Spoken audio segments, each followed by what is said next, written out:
time, and despite the threat of rain, we took to the streets as my friend usually did on the weekend. The neighborhood always seemed safe, and looking back, it was a wonderful place to grow up.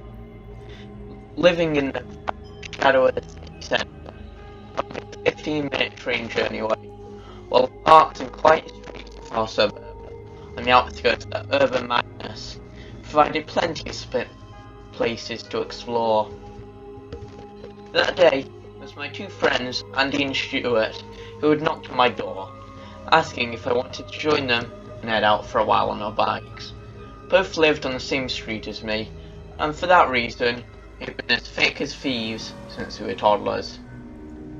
We took to the pavements at first, in plain sight of our parents before turning a corner and showing off to one another on the roads, pulling wheelies and unimpressive bunny hops, as most kids that age often do. I say most kids, but I was pretty timid at the time, and while I loved hanging out with my friends, I never had the same sense of abandonment or recklessness which they thrived on. They would quite happily bomb down the highest steepest hills without a care in the world, while I would stutter behind, scuffing my feet on the ground to slow my own descent. After buying some sweets, chocolate, and a pack of trading cards, complete with cheap and brittle bubble gum from Jackie's shop, we intended to head to King's Drift, one of our favourite places to ride around on our bikes. But just as we exited the shop, Stuart noted someone from his class. His name was Ricky, and he'd moved to our school the previous year. We didn't know him all that well. We had hung out with him once or twice before. Stuart walked over and struck up a conversation with him for a few minutes before coming back over and picking up his bike. We turned to leave, but there was something that bothered me about that boy Ricky. He seemed lost somehow. Stuart said that he was waiting on his mum to come out of the shop, but I could see that look in his eyes, something which I'm sure I'd worn many times myself. It simply said, "I want to hang around for you guys." We all got on our bikes, and just as we left, I shouted over to him, "Ricky, do you know King's Drift?" "Yeah, I do," he replied. We'll be there for the next few hours. Why don't you get your bike and come meet us after you've helped your mum?" Ricky seemed pleased to be asked, but while he wasn't certain how long he would be, he did say that he'd try and meet up with us at some point. We said goodbye, carrying our provisions from the shop in stuffed pockets, and cycled off towards our destination. King's Drift was where we were headed, and I couldn't wait to get there. It was perfect. The street was long and straight, the road surface was uncommonly smooth, and ended in a small cul-de-sac, which resulted in little traffic. In any to speak of, we could ride down all day without being disturbed, except on a few occasions that one of the grown-ups who lived there would get tired of us hanging around or sneaking into their gardens, playing tag or one-man hunt. But for the most part, that long secluded street was a fantastic place to get away from the rules and complaining adults. Even if it was only 10 minutes away from our homes, we weren't a gang or anything close to it, and that place was ours. And while many of the other kids in the neighbourhood hung around at parks or at the shops, we quite happily clung onto that perfect stretch of quiet tarmac that no one could take away from us. Tearing up and down the road, cycling as fast as we could, Andy enjoyed showing off, pedalling quickly or putting both hands behind his head as if relaxing on a sun lounger. Stuart was no slouch himself and would dart off around curbs and back again, occasionally mimicking a character from an Australian soap opera that we often laughed at. Clouds knitted together tightly above, brooding, menacing, but the afternoon was not over yet as we continued to play and enjoy our patch.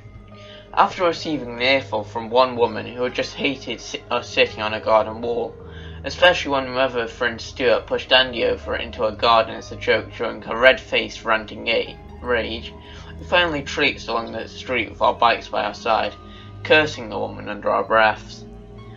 A loud crash bellowed from the clouds above, and the haze smell of ozone climbed up through the air. When I was a kid, thunderstorms always had a real fascination for me, and to this day they still do. But no matter how much I understand why it happens, the sky opens up and a torrential downpour threatens to drown all around. It still seems surreal to me, almost unearthly. The rain streamed down in thick sheets, and within a minute a thin layer of water began to flow down around the street, into the drains on either side. The complaining woman ran indoors quickly, her anger at us soon replaced by desire to avoid being drenched.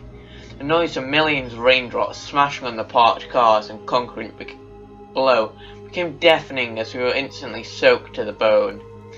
It was clear that the day was over, and while Andy seemed keen to stay and pull a variety of skidding stunts in the water, Stuart just laughed, challenging us both to our race home.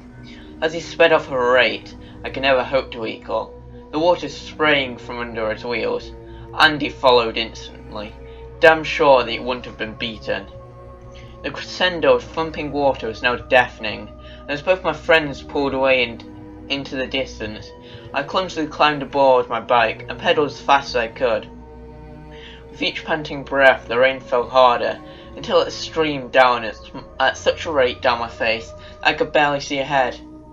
I shivered in the increasing cold as I continued on. I could no longer tell if my friends were near or far. I cannot explain the feeling I had at that moment. Perhaps it's hindsight, which is bound to my memory. But there, in that horrid downpour, I felt isolated.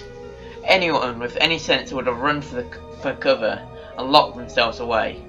Happily inside their houses, and at the speed my friends had darted away, I'm sure they had left the street, or at least reached its end. An intense feeling of fear drove me on, because for me, King's Drift may have appeared remote, isolated in the blinding rain, but it did not feel empty. In my panic, my wild pedalling shook the bike from side to side, and just as I lifted one hand from the handlebars to wipe rain away from my eyes, something walked out between two parked cars right in front of me. I swerved, squeezed the brakes, and as the bike screeched to a halt, I was thrown forward, tumbling on the ground, smashing my face and jaw on the road surface in a process. The rain poured into my mouth, carrying with it metallic taste of my own blood. I let out a cry as I reached up with my tongue, to feel nothing but exposed gum and broken shards of teeth that were surely sprayed all across the ground. My injuries left me confused and disorientated, but as I screamed for my friends, it became clear that no one would hear me of the immense roar of the rain. Then the sky darkened, and that strange alarming sensation that I was not alone proved correct. Someone was standing over me. A combination of tears, blood, and rain stung my eyes, and though I couldn't make out his face, I could tell it was a man. He was broad and stocky, wearing denims and a dark brown coat. While he wasn't exceptionally tall, his rain-battered frame gave the impression of immense strength. Despite the pain, despite the shock of losing teeth and cracking my head open, every fibre of me told me to run, to get away, but I couldn't. With the first move of my leg, the man pressed his foot down on my knee with such force that bursts of excruciating pain shot through my body. My screams of both agony and terror drowned out by the still falling torrential rain. Why was he doing this to me? A grown man. He leaned over and grabbed my bleeding head by the hair, yanking it forcefully upwards. No one can know the feeling of an adult exerting their full strength upon a child, unless you have been through it yourself. The fear, the utter helplessness, the feeling of resentment and betrayal at a person who could protect you, but instead harms. No matter how much I struggled, no matter how much I flailed, my puny 12-year-old body could not provide enough amount of strength to free me from this foul, overpowering grip. With the bike thrown as hard as possible by my two dear friends square at his face was more than enough to make it stumble backwards, causing him to slip in the rain and batter back his body against the solid street surface. As the man staggered to his feet once more, Andy and Stuart grabbed me by the arms and forced me to run faster than I ever had.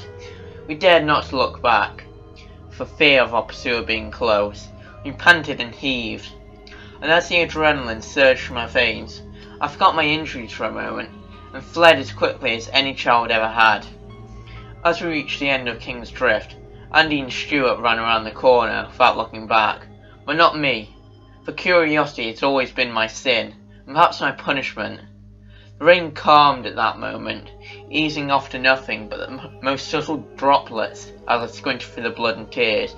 I saw, at the end of the road, the brutal figure of a man who attacked me, disappearing forever out of sight, with a bloodied, motionless body of poor Ricky over his shoulder.